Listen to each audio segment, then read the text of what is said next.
আমার নবী বলছেন ফজরের নামাজের 2 রাকাত যে সুন্নাহ আছে, এই 2 রাকাত সুন্নাত নামাজের মূল্য হচ্ছে জমিন থেকে আসমান পর্যন্ত যতটুকু জায়গা তত পরিমাণ সওয়াব। আপনি ফেয়ার অ্যান্ড হ্যান্ডসাম বাদ দেন, আপনি ফেয়ার অ্যান্ড লাভলি ম্যান বাদ দেন, গার্নিয়ার ম্যান বাদ দেন, আপনি ওই হাবিব তাসকিয়ারে গিয়ে আপনার ফেসিয়াল করা বাদ দেন, আপনি ফজরের নামাজে গিয়ে ওযুটা করেন না, তারপর দেখেন না আপনার চেহারার গ্লেজ কি কেমন মারে। আপনি হাজার হাজার টাকা ফেসিয়াল করেন, আপনি হাজার হাজার টাকা বিউটিশিয়ানকে দিয়ে দিচ্ছেন, দিয়েন না, এগুলো আপনি ফিলিস্তিনের ভাই বোনের জন্য রেখে যান, ঠিক কিনা কথা বলেন? আপনি লক্ষ লক্ষ টাকা বিউটিশিয়ানকে দেওয়ার দরকার নাই। আপনি 5 ওয়াক্ত 5 বার ওযু করেন না, আপনার চেহারা দেখলেই শত্রু কাবু হয়ে যাবে, ঠিক কিনা কথা বলেন? আমি কোন বিউটি পার্লারের বিরুদ্ধে মানুষ না ভাই। বিউটি পার্লার, বিউটিশিয়ান যারা কাজ করে এটা একটা প্রফেশন, তবে হ্যাঁ এটার অতিরঞ্জন যদি হয়ে যায়, স্বামীর জন্য সাজা জায়েজ। এর বাইরে আপনারা যা করেন, আমাদের মা বোনরা এই এলাকায় মহিলা আসেনি না, সব চলে গেছে, আছে। আমার মা বোনেরা যেই পরিমাণ সাজে মেহেদি অনুষ্ঠানে যাওয়ার সময়, আগে পুরুষরা তেমন বিউটি পার্লারে যেত না, এখন পুরুষরা আরো বেশি। কালকে না পরশু দেখলাম একটা খেড়ি মাসাজ করতে গিয়ে রক্সিরি কাইতে পড়ে গেছে, ঠিক কিনা কথা কন? সাবধান, সতর্কতার কোনো মায়ের নাই। আপনার সেলুনে গিয়ে ওই মানুষটাকে দিয়ে আপনার মাথা মাসাজ করাইতে হবে না। সায়েন্স বলছে আপনি জাস্ট অন টাইম নামাজ পড়েন, আপনার মাথা মাসাজ সিজদায় হয়ে যাবে। কথা জোরে বলেন না, ঠিক কিনা? আপনি সেলুনের ওই মানুষ, ওই ভাইকে আর 10-20 টাকা 50 টাকা এমনি দিয়ে দেন, এতে কোনো অসুবিধা নেই। কিন্তু আপনি মাথা মাসাজ, ঘেড়ি মাসাজ, রক পিঠ মাসাজ যেগুলো করান সেলুনে গিয়ে, এগুলো সব কিছুর সমাধান একটা প্যাকেজে আছে, নামাজের ভিতরে আছে। অ্যাকর্ডিং টু সায়েন্স আপনি যদি পারফেক্টলি নামাজে দাঁড়ান, শোনেন, যখন আমরা আল্লাহু আকবার বলে এভাবে হাত তুলি, আছে না নাই? আবার অনেকে তো হাত তুলে এভাবে, এর দূর দূরে যাওয়ার দরকার কি, কাছে তো কাছে যাই, এটা তো কাছে, কাছের থেকে কাছে মারে দিই, এর দূর দূরে আসলে তো বহুত দূর, প্রায় 3-4 কিলোমিটার দূরে আসতে হইতেছে। এটা করবেন না, পারফেক্টলি এখানে আসবেন অ্যাকর্ডিং টু সায়েন্স। আমি পড়ে বলছি আপনাকে, গবেষণা করে বলছি। কিতাবের নাম হলো সুন্নাতে মুস্তাফা এন্ড জাদিদ সায়েন্স, লেখকের নাম তারেক মাহমুদ চুইগাত।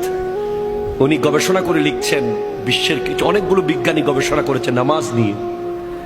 যখন একজন বান্দা এভাবে হাত তুলে এখানে আঙ্গুল লাগায়, তখন তার 2 আঙ্গুলের সাথে কানের সাথে লেগে একটা বিদ্যুৎ আয়ন হয়,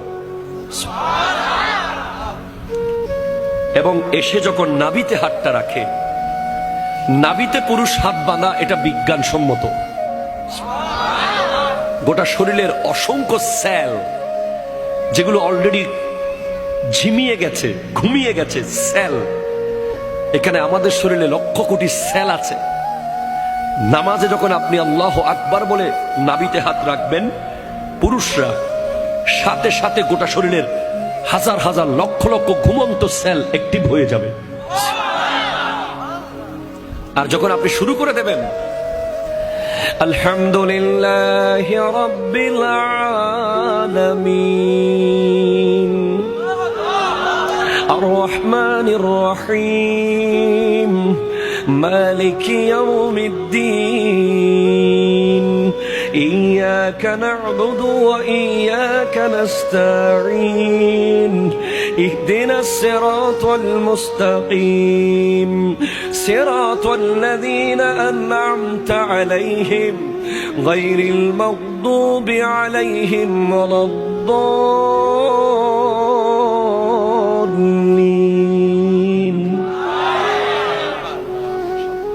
তখন প্রতি আয়াতে আয়াতে আপনার শরীরের অসংখ্য জায়গায় যেখানে রক্ত থেমেছিল, ব্লাড স্টপ ছিল, যেখানে কোষগুলো মরে যাচ্ছিল, সব থপ থপ করে জেগে উঠবে কোরআনের আয়াত শোনার সাথে সাথে।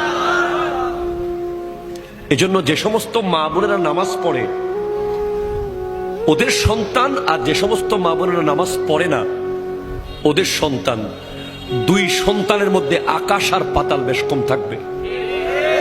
আচরণে, ভদ্রতায়, নম্রতায়, ধৈর্যতে, সবকিছুতে পার্থক্য থাকবে। এমনিতে মায়ের বুকের দুধ, পৃথিবীর সমস্ত ভিটামিন মিনারেলস দুইটা পানির ভিতরে আল্লাহ দিয়েছেন, একটা জমজমের পানি আর একটা মায়ের বুকের দুধ। যেখানে আল্লাহ গোশতের ভিটামিন দিয়েছেন, মাছের ভিটামিন দিয়েছেন, এ টু জেড সব ভিটামিন মিনারেলস আল্লাহ দিয়েছেন জমজমের পানিতে আর মায়ের বুকের দুধে। এমনিতেই ওই দুধের মধ্যে আল্লাহর দেওয়া নিয়ামত তো আছেই, পাশাপাশি মা যখন সিনার মধ্যে হাত রেখে নামাজ পড়তে থাকে, কোরআন তেলাওয়াতের মাধ্যমে আরো বেশি শক্তিশালী হয় মায়ের বুকের দুধ। ওই দুধ যখন সন্তান পান করে ওই সন্তান আল্লাহর ওলি হয়ে যায়। ওই সন্তান জগতের শ্রেষ্ঠ ব্যক্তিত্ব হয়ে যায়। ওই সন্তান সমাজ সেবক হয়। ওই সন্তান ধৈর্যশীল হয়। যে সমস্ত মারা নামাজ পড়ে পড়ে সন্তানকে দুধ পান করায়। আব্দুল কাদের জিলানী রহমতুল্লাহ আলাইহি, ওনার মা ওনাকে পেটে রাখা অবস্থায় সব সময় কোরআন তিলাওয়াত করতেন।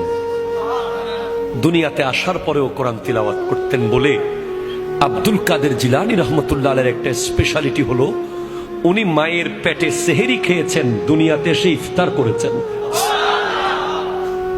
এটা আপনাকে মানতেই হবে ভাই, কারণ আমি এমন কিতাব থেকে বলছি বাহাজাতুল আসরার, যেটার দলিল সনদ অত্যন্ত মজবুত। সুবহানাল্লাহ, জোরে পড়েন। এরপর যারা তাহাজ্জুদ পড়বে, আমি তো বলেছি আল্লাহর মোবাইল নাম্বার লাগবে আপনাদের, কথা বলে লাগবে কিনা বলেন না। রব্বুল আলামিনের একটা মোবাইল নাম্বার আছে।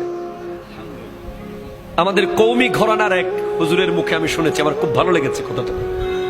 উনি বলছেন আল্লাহর মোবাইল নাম্বার হচ্ছে 222।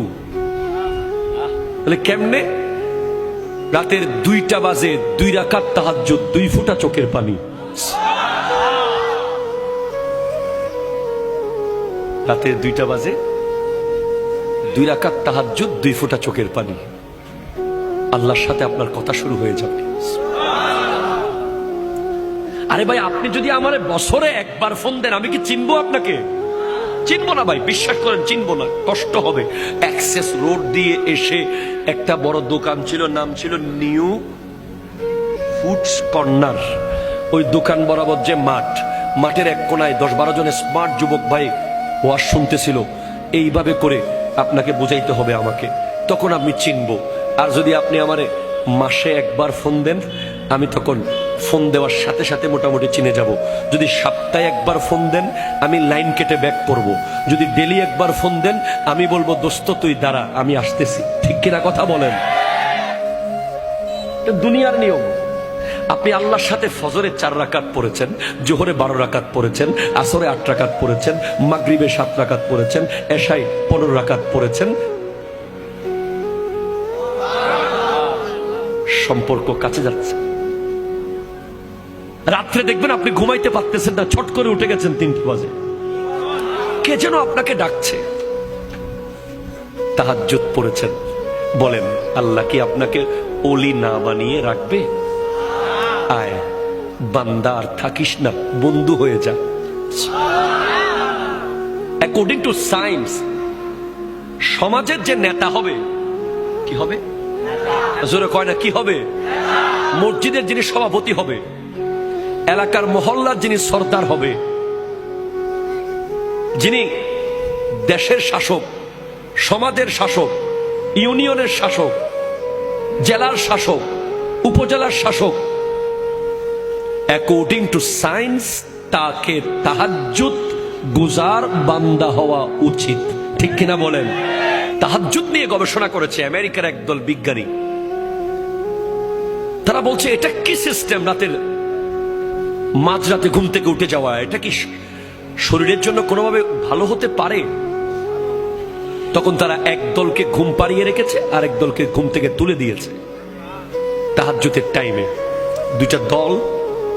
পরে দেখা গেছে যারা তাহাজ্জুদের টাইমে ঘুম থেকে উঠে যায় তাদের ডিসিশন নেওয়ার ক্ষমতা সবচেয়ে বেশি অ্যাপ্রোপ্রিয়েট হয়। আমার নবী 63 বছর জিন্দেগিতে আমাদের 63,000 বছরের কাজ করে গেছেন, ঠিক কিনা বলেন না? কেমনে পারলেন? হ্যাঁ, উনি নবী, ওনাকে আল্লাহ ক্ষমতা দিয়েছেন, কিন্তু আমার নবীজির জন্য তাহাজ্জুদ ফরজ ছিল। একটা মানুষ যখন তাহাজ্জুদ পড়বে সে কোনোদিন লাইফে রং ডিসিশন নিতে পারবে না। তার ব্যবসা লস হয়ে যাবে, সে সুইসাইড করবে না। হাজারো মেয়ে তাকে ছেড়ে চলে যাবে, সে হাত কেটে ফেলবে না। কথা বলেন ঠিক কিনা? তার সম্পদ নষ্ট হবে, সন্তান মারা যাবে, তার লাইফে যতই ঝড় আসুক, তাহাজ্জুদের মজা একবার যে পেয়েছে। সমাজে যে সিদ্ধান্ত নেওয়ার মিটিং হলে 100 জন তাহাজ্জুদ ছাড়া নামাজ যে সিদ্ধান্ত দেবে ব্যক্তি, আর একজন তাহাজ্জুদ পড়নেওয়ালা ব্যক্তির সিদ্ধান্ত ওই 100 জনের চেয়ে বেশি নিখুঁত হবে।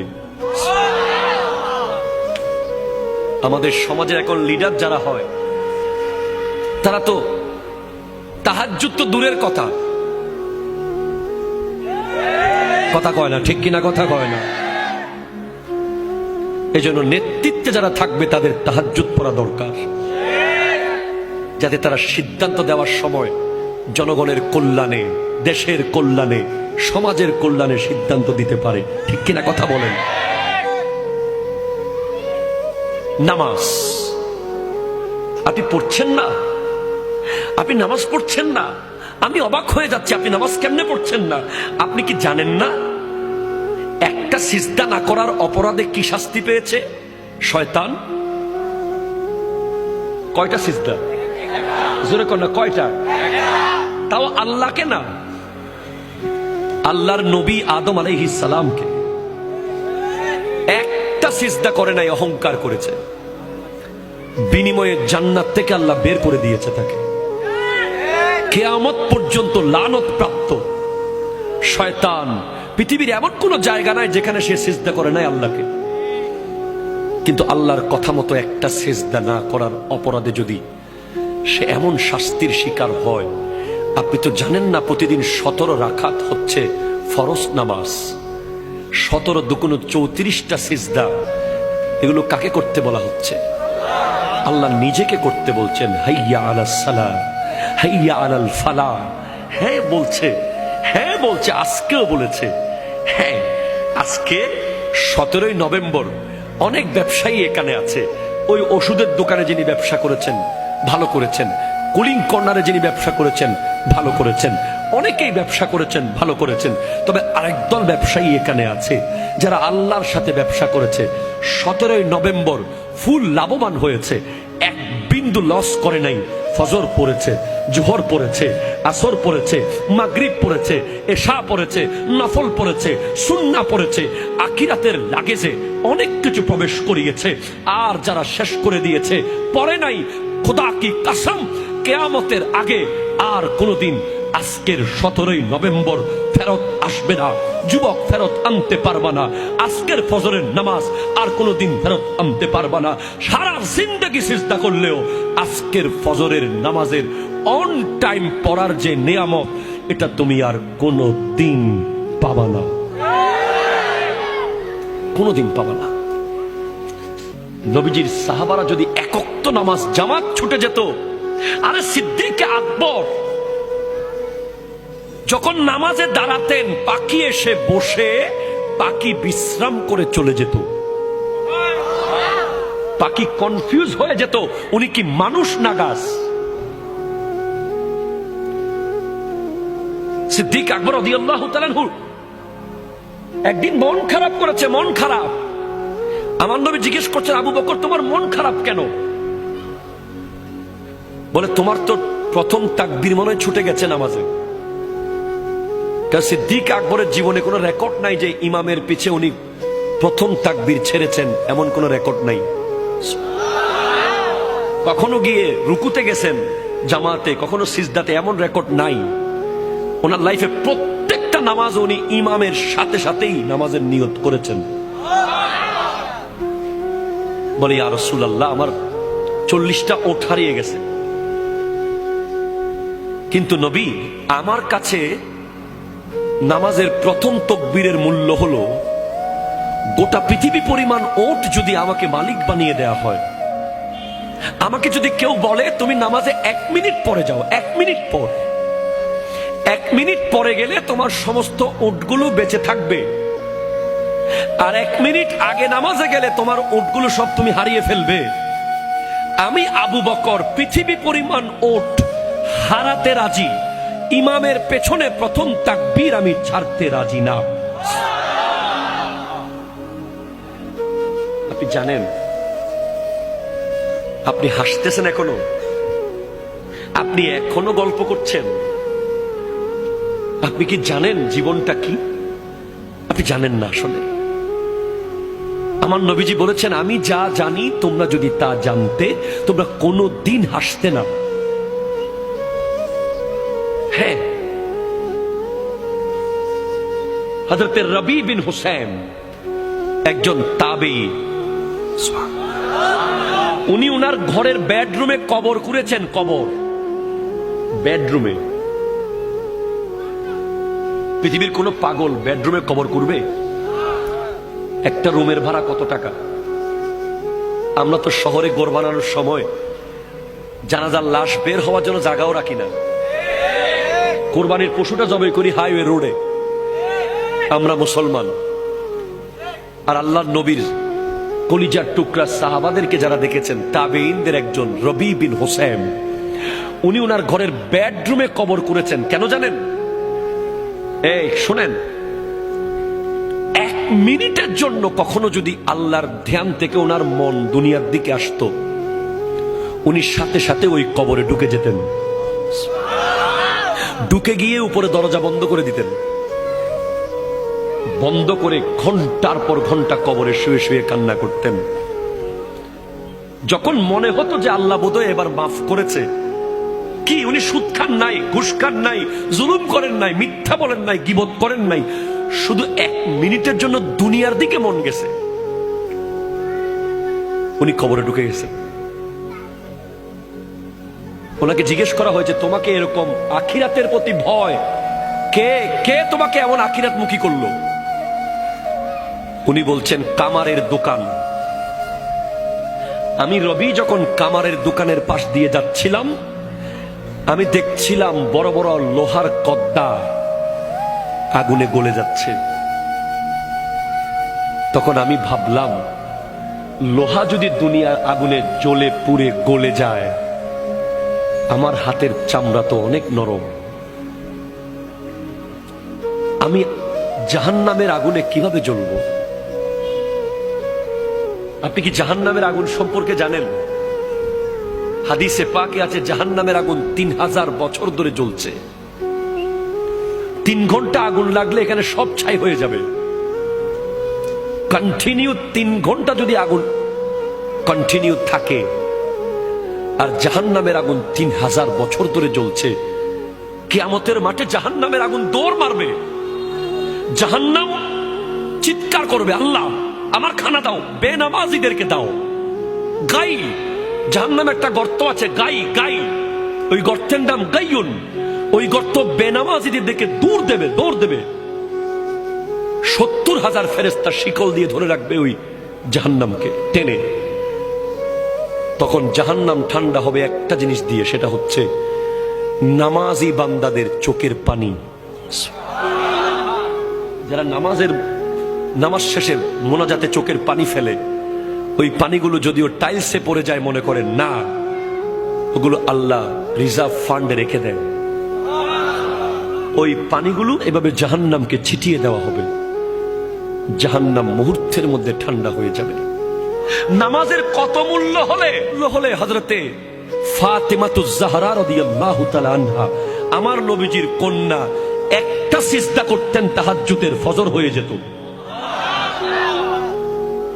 উনি আল্লাহর কাছে শুধু চাইতেন, আল্লাহ একটা লম্বা রাত আমাকে দিও, আমি একটু মন ভরে তোমাকে সিজদা করব। নামাজের কত মূল্য হলে ইমাম হোসেন রাদিয়াল্লাহু তাআলা তলোয়ারের নিচে নামাজ পড়েছেন, আর 10 মিনিট পরে নামাজ পড়লে উনি সমস্ত ইয়াজিদ বাহিনীকে কেটে ফেলতে পারতেন।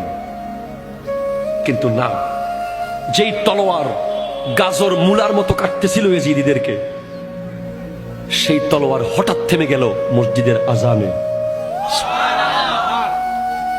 উনি নামাজে দাঁড়িয়ে গেছেন। কবর ডেকে ডেকে বলছে আমাদেরকে, কবর ডেকে ডেকে বলছেন, কবরস্থানে গিয়ে একটু শোনেন না। আল্লাহ আমাদেরকে সেটা শোনার ক্ষমতা দেয়নি বলে আমরা শুনতে পারতেছি না কবরের আওয়াজ। কিন্তু আমার নবী শুনেছেন, আমাদেরকে বলেছেন কবর প্রতিদিন 10টা বাক্য বলে বলে ডাকে। তার মধ্যে 1 নম্বর, তাসআ আলা জাহরি ওয়া মাসিরুকা ফি বাতানি। আমার পিঠের উপরে দৌড়াদৌড়ি করতেছিস তোরা, এত অহংকার। আমি কবরের পিঠের উপরে এত ভাবসাব তোর, কিসের এত অহংকার তোর?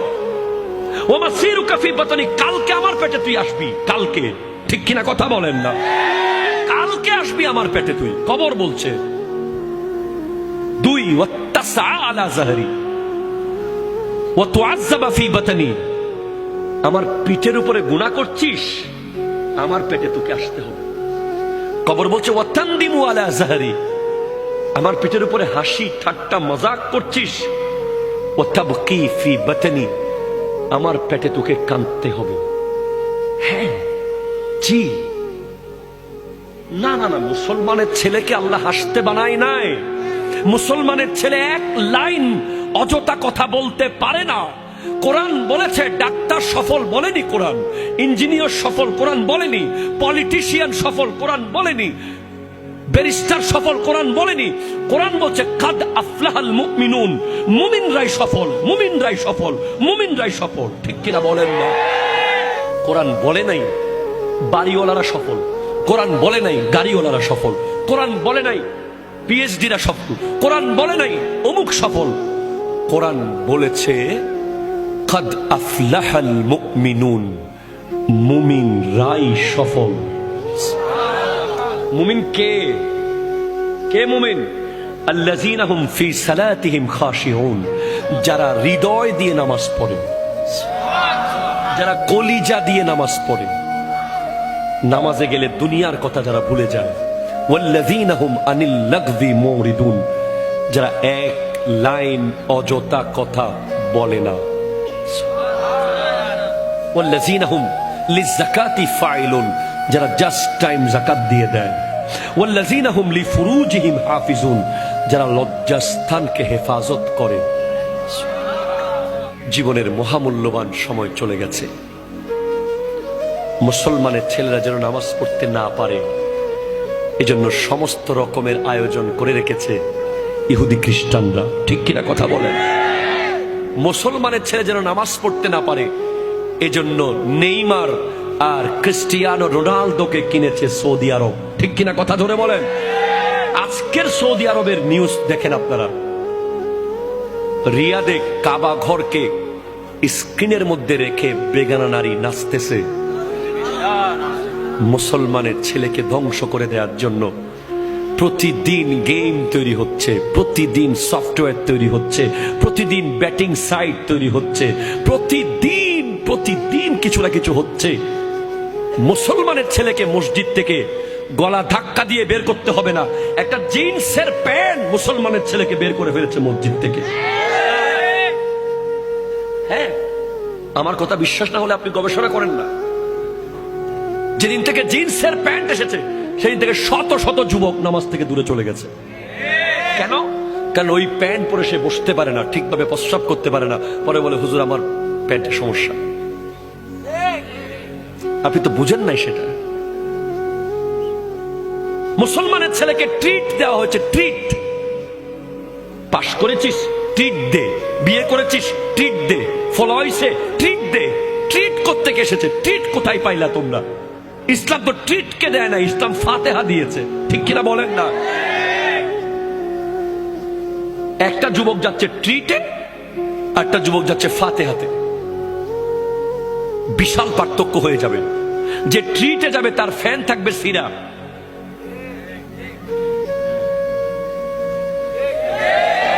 টাকা দিয়ে ছেঁড়া প্যান্ট মুসলমানের ছেলেরা কিনেছে, লজ্জা লেগেছে, লজ্জা, ঠিক কিনা কথা বলেন? মাথা হেট হয়ে গেছে। টাকা দিয়ে মুসলমানের ছেলে যখন ছেঁড়া প্যান্ট কিনে কিনে পরে, আমি নিজে ধোকা খেয়েছি একবার, এভাবে ধরে রাখছি আমার এক আত্মীয়কে হাত দিয়ে। সে বলছে কিভাবে ধরে রাখছেন?